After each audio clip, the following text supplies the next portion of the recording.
Hey, my lovelies. I hope you are all safe and well. It's Mitch here. I'm just coming on to do one of my little cheeky chatty ramble videos, pretty much, really. So I've been getting loads of people asking me, can I get back into doing the videos on different subject matters, and everything else, because people really enjoy them. They like to sort of hear what I have to say, not sure why. Um, and everything else. So I thought, okay, let's see if we can get back into them. Just to say as well, guys, we are going to be, I say we, me and Carly are planning to do a brand new podcast, but with the logistics, or sorry if you can hear a plane going over, it's quite loud and noisy. It's very inconvenient as I'm doing my video. um, but yeah, we are planning to hopefully do a new podcast, but at the moment, my timetable is crazy. Carly's is crazy. She's out there promoting Wilma the Witch, her new books. I've got tour dates and different things and private reads, and we're just not really being able to align the time up yet. So we're thinking we're going to wait till maybe summer solstice before we create our podcast. And what we've learned from the previous one is we want to do better. We want to do this one right. So if that means that it's delayed by sort of 4 or 5 months, not delayed, but if it just doesn't come out till then, we would prefer to do it properly rather than just trying to fast track it. Because I think one of the things that went wrong on the previous one, well, a few things went wrong, but I think the main thing was we fast tracked, you know? So yes, do bear with. Anyway, what I want to talk to you guys about today, one of the questions that keeps coming up over and over again with people is, how do you believe in spirit? How do you know spirit is real? How do you know spirit exists? And I've been talking about this to Carly and a couple of other friends and everything else and trying to digest it and all. And I think it's a really complicated bit of a rabbit warren sort of whole subject matter, because I think as humans we always go looking for the one size fits all outcome or answer. And in something like this nature, I really don't think there is a one size fits all answer, because spirit is so intricate, it's so personal, it's so unique to each of us. So every experience is going to be different. It's a little bit like with cars, isn't it? If you say to somebody, tell me about your experience with a particular make of car. I mean, I drive a Mazda, so let's just say, like, tell me about your experience with a Mazda. My experience might be really good, but then there could be other Mazda drivers out there that have had really negative, really bad experiences because maybe the car was faulty or wasn't working properly and different things kept happening. So, does that mean that Mazda as a brand is crap or bad? Absolutely not. If anything, from my experience, it's very positive, it's very reliable. But for some people, they may have a completely different experience of what that means to them. And I think it's the same with spirit. So, your experiences, your connections will be unique to you, essentially. And also, we talked a little bit, me and Carly this morning, we were having a chat about stuff, and we were talking about, like, upbringing, the conditions, the settings around you that welcome and let spirit in. For me, my experiences when I was very young, I saw spirit, and it wasn't like a thought in my head, it wasn't an imaginary thing. I would see people in the corner of a room or out and about or wherever, and they were very solid, they were very real, they were very adamantly there. And this happened a lot when I was young, and it's never something I necessarily talk that much about, because there is that fear, there's that association of, you don't want to seem like you're crazy, you know. And I had enough problems when I was young going on without that, um, you know. But if it shows up and if it's there, it's there, isn't it? And I could see it, I could almost feel it, I could touch it if I wanted to. So it's an experience that was personal to me. Not everybody was having that experience, but I was definitely having that experience. Do you know what I mean? It's like, I did a lovely, lovely lady a reading the other day in the Swindon shop when I was at Rowan's Closet, and she was such a fun lady to read for. I can't quite remember what her name is. I'm really sorry, but like, she was lush, and she had a nan come through. And what I loved with this lady, she was just really real. There was no sort of like fluffing it up. She was just, let's talk normal, one to one sort of thing. And she was amazing. And her nan came in, loads of love. And I said, oh, she feels more like a maternal figure than a natural nan. And she said, yeah, because, I lived with her all my life pretty much growing up. She was the sort of the consistent person in that lady's world. Anyway, as we were sort of wrapping the reading up, I could feel like this lady wanted a little bit more evidence, a little bit more confirmation that it really was her nan. And her nan said to me, talk about the blue inhaler. And I was like, okay. And I always get a little bit fearful when people bring inhalers and things in because I'm always worried about, oh God, are we going into a bit of a health journey or something here? And she started laughing. I could hear her nan literally sort of pissing herself laughing. And I was like, okay, it's obviously some sort of joke. Anyway, so I said this to my client and she burst out laughing and she was like, is she actually telling you about the blue inhaler? And I was like, yeah, literally, that's what I'm hearing. Anyway, it turns out what it was her nan had to use this little puffer, this little inhaler. But when she kind of came over to visit, this lady that I was reading for, very often she would get anxiety or feel out of breath or whatever. So she would prescribe herself her nan's inhaler, and it became a bystanding joke between them. So something as like throwaway as that to me was massive for my client. And there's no way you can, you always get people say, oh, you research stuff on Facebook and Instagram, wherever else. These are little intricate things that you can't research. So she loved it because she knew 100% that was her nan. And almost even though the rest of the reading was very important, that little piece was almost like huge validation for that client. So she walked away buzzed. She was in a really, really good high vibe space, and it was really lovely. And it's lovely to be able to sort of channel that as a medium. But, as a medium, even though, yes, I work with spirit daily, it's hard to sort of put the black and white aspects to, is it this, is it that, because it's so different. I've had readings recently where there's a lady a couple of weeks ago that I read for, beautiful lady on Zoom, and she had probably every single family member come forward apart from the one person that she wanted to link with. And I sort of said, it's not that they're not there, they're just not able to come forward at this time for whatever reason, whether it's a healing journey, something they're working on. And I have to keep my mediumship real. So I will never say to people that someone's there if I can't feel them firsthand. Much as I would will and want them to come in, if it's not happening, it's not happening. And, I had to keep it real with that lady. And she respected me more for saying thank you for who you have connected with. And that all makes massive sense, and she's hopeful that in time that person will come forward. Um, but yeah, it's a hard one to sort of answer because, like I say, every experience is different. I mean, I go back and I bang on about my book quite a lot. I normally have my book to hand to sort of like show up. I haven't got it here. Well, it is somewhere. It's hidden or buried under one of my boxes at the moment. But my book, Stranger in This World, talks a lot about my own personal experiences and my journey into my sort of mediumship and everything else. And the most profound thing that happened to me, which I talk about so often because it's so powerful, is in the bed shop. I was never meant to be working that day. That's the first piece that feels powerful to me, because for those people that are saying, oh, she could have researched it, she could have known when you were on shift. I wasn't even meant to be working. I was going to go and have a day in Bristol with some friends. And then I got a last minute call. Someone's come ill. Can you kind of come in and do the shift in the shop? And I was swearing and huffing and puffing and everything else. But I thought, oh, fucking Wednesday as well, the quietest day of the week. Nothing happens. But, take it for the team. And then, I turned up, went in, quiet all day. Then, like, sort of later on in the afternoon, I remember it so clearly in my mind. This lady came in with her husband, looking around, prodding the beds and everything else. And then we get chatting, we get talking, and very quickly we go off subject of the beds. And she's like, I've got to let you know about this stuff. Explain that she's a medium. And, my husband's mum had only passed a couple of months prior to this happening.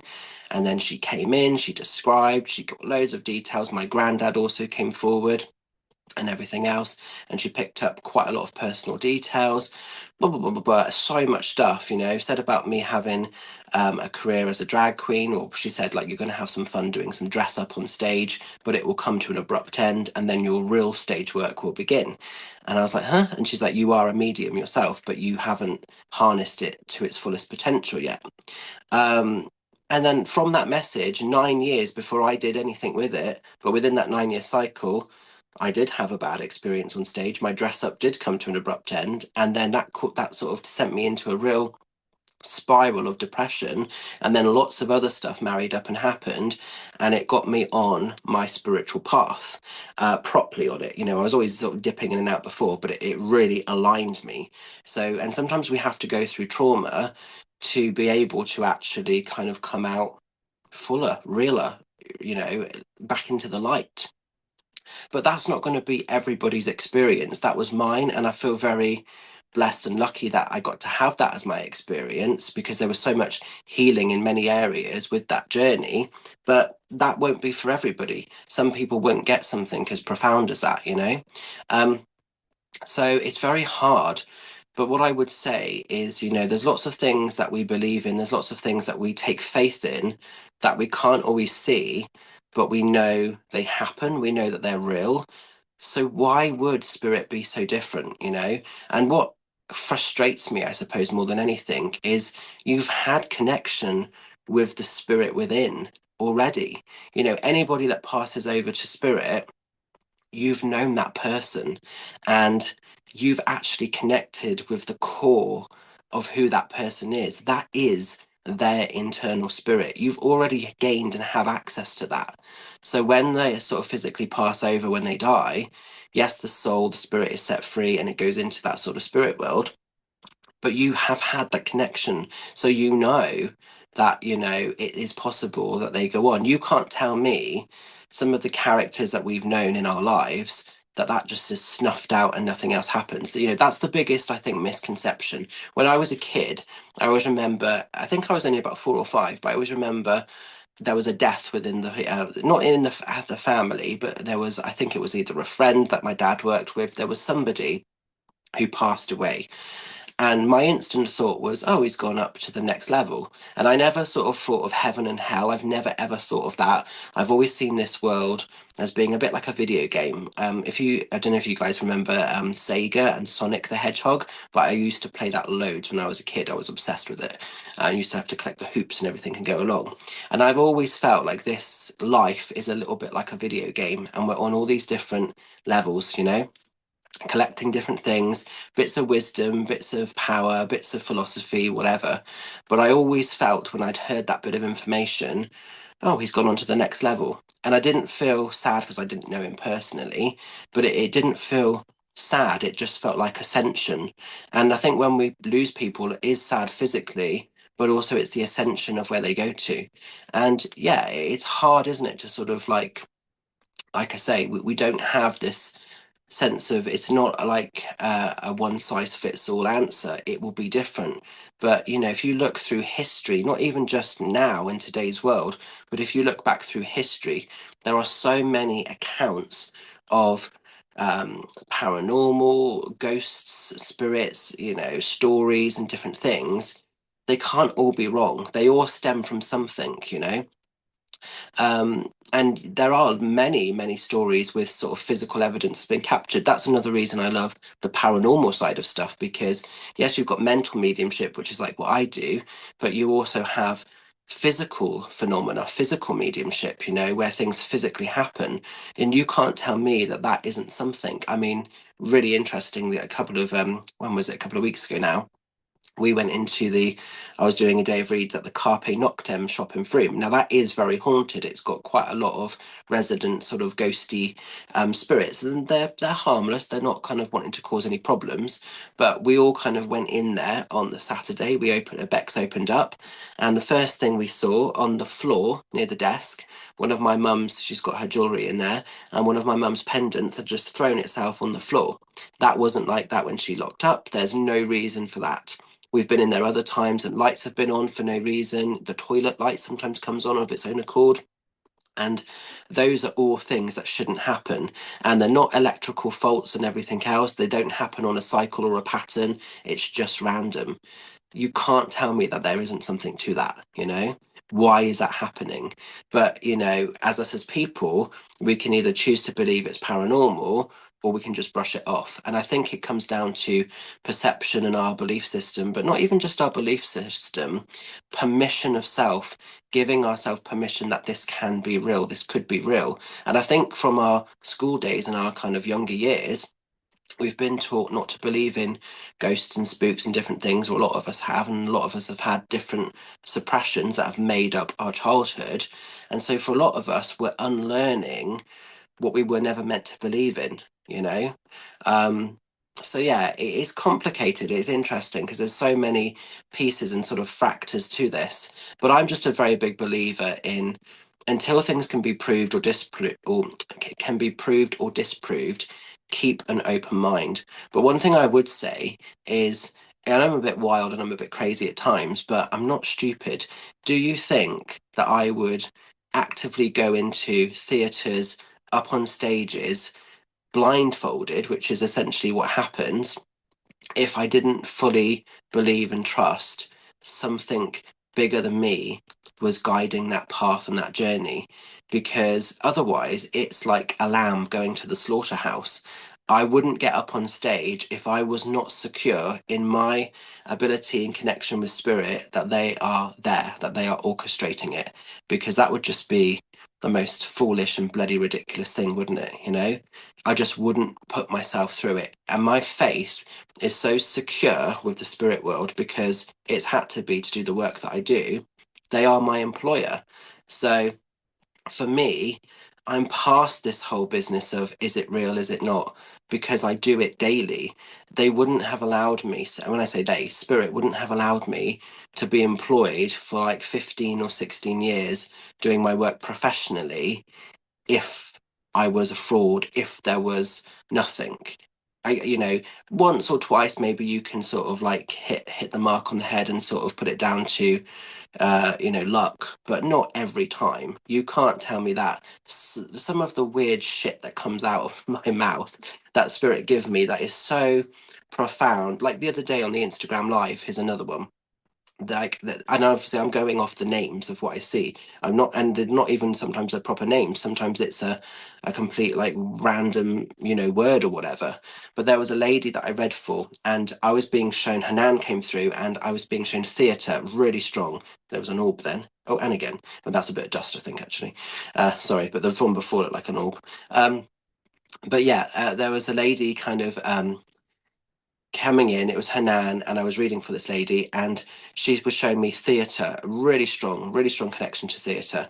And I said, I feel like you either do performance or you used to do performance. And she said, yeah, I used to be in the theatre. That's what I used to do. And she's longing to get back into it.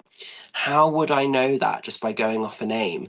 Do you know what I mean? Like so many weird and wonderful things. And then one of the other readings in there, I had a lady's dad come through, and all I could see was this suede jacket, this brown suede sort of jacket. And then she said he lived in this brown jacket. And they might not mean much to many people, but to those people I'm reading for, those pieces are personal. Those pieces are important bits of information. And so I can't tell you necessarily how to sort of have your journey with spirit because that is your journey with spirit. But I suppose it is just keeping an open heart, keeping an open mind. That's what I always say on my shows before I start a night, you know, doing my work. I always say, regardless of your belief system, keep an open heart, keep an open mind, and just be open to the possibility of what could happen.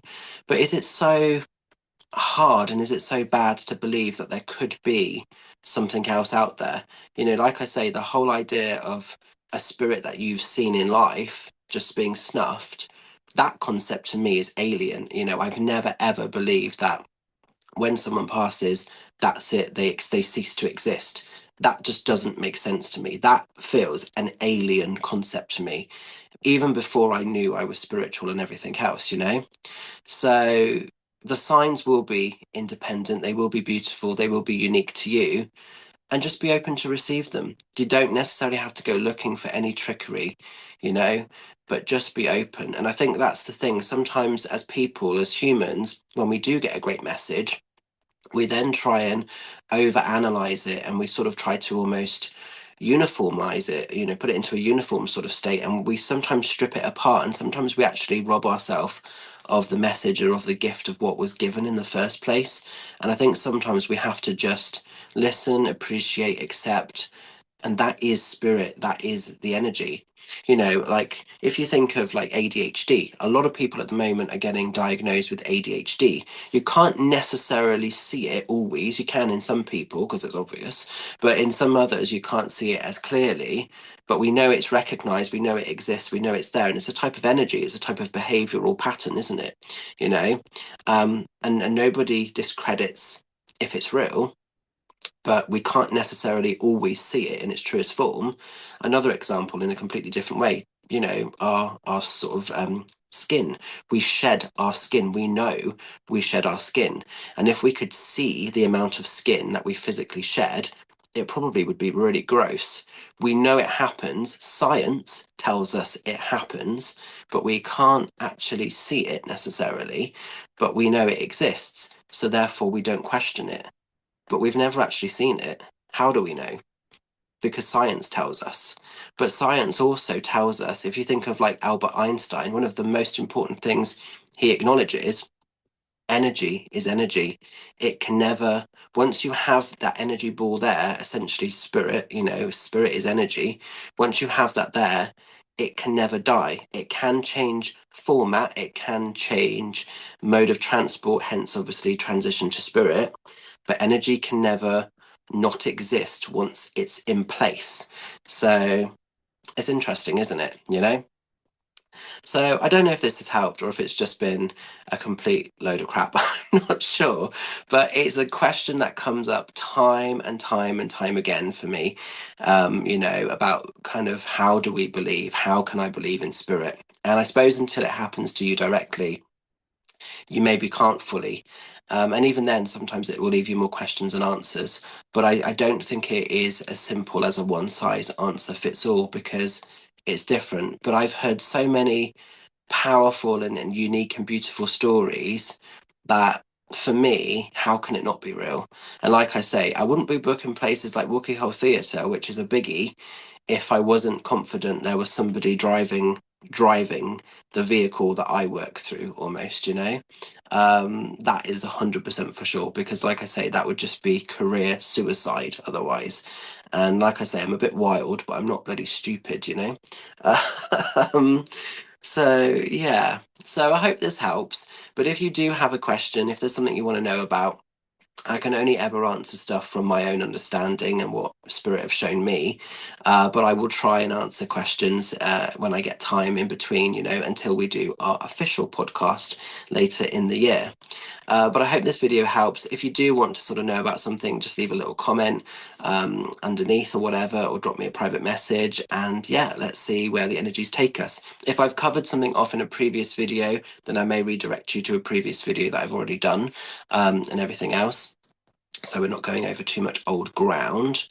But yeah, I just wanted to get back into it because I think it's a confusing time. And I think so many people are struggling at the moment between belief systems, what they're meant to believe, what they've been told for all these years, particularly religious people as well. A lot of people are actually unhooking from religion.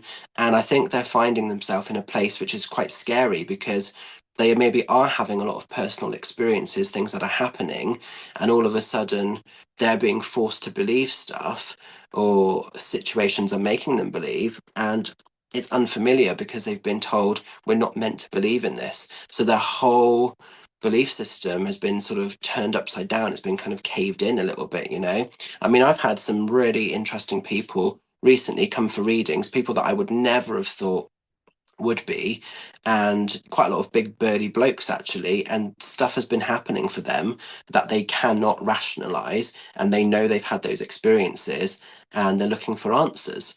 And through the readings, sometimes we've been able to get some confirmations and some validations, and it's been life-changing for them. So, it is powerful, but you do also have to open up yourself a little bit to be open to the experience, because otherwise you're always going to be looking for the trickery, and that's fine. But at some stage, you have to sort of then kind of surrender and be like, do you know, this might actually be real. I mean, it always makes me laugh when people talk about trickery, because for those that know me personally, I'm quite lazy. I'm quite a lazy person in some areas. I'm disciplined in some ways, but I'm quite lazy in others. Do you think I've really got time to worry about belief systems? And in the nicest way possible, what you choose to believe in is none of my business. I really don't care. I really don't give a shit. I don't care if you believe in me and my work. All I can do as a medium is channel and tell you what spirit give me. What you do with the information is your journey, and it really isn't my business. I after a session is complete and done, I'm probably thinking about food and whatever else I've got to do. I'm not thinking about what's just happened, because channeling has happened, spirit have disconnected. It's then your journey. But yeah, so I hope this video helps, like I say. And if you haven't had any connection with spirit yet, but you're open to something, that's all you need to do. Just be open, have an open mind and an open heart. And because we're all so varied in how we live our life, we're all so many different walks and versions and sort of cycles of each other. The way spirit link with you will be different. Not everyone's going to see spirit in a room, but if you get a little tap on your shoulder, if you get a little sort of sensation with a candle, if you find a little white feather, why is that happening? Maybe that is a connection from spirit in another way. Like I say, there'll be so many personal, independent ways that they work with you, and maybe already are working with you. So, going to leave it with you. Have a cool one. Keep shining bright, and I will catch up with some more videos very soon. Take care. Much love. Bye for now.